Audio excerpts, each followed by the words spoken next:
Почитувани, резултатот од катастрофалните политики на антиреформската влада на СДС и неспособниот министер за здравство Таравари веќе јавноста ги гледа. Како што известија медиумите, пред некој ден во клиниката за кардиологија се случи невиден скандал. Претепан беше пациент во болничката соба, во болничкиот кревет. Хаосот во здравството го чувствуваат пациентите.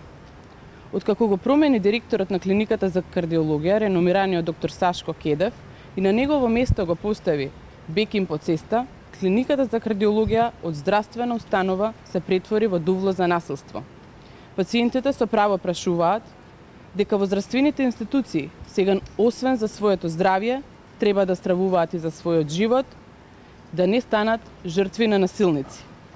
Клиниката за кардиологија, Министерството за здравство и владата на СДС се обидуваат да го заташкаат овој случај и затоа молчат.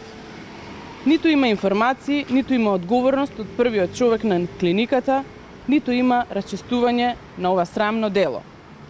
Според добро информирани извори, Зоран Заев го премолчува ова скандалозно тепање на пациенти, само за да не ја изгуби поддршката од партијата од која доаѓа министерот за здравство Таравари.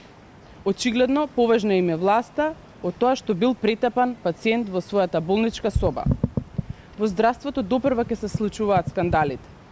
За жал, жртви од тоа ќе бидат пациентите. Неспособноста и политиканството влегува во здравството.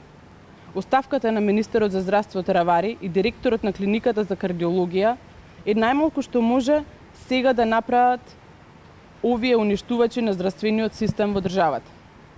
Одговорноста за нивните погрешни политика допрва ќе следи.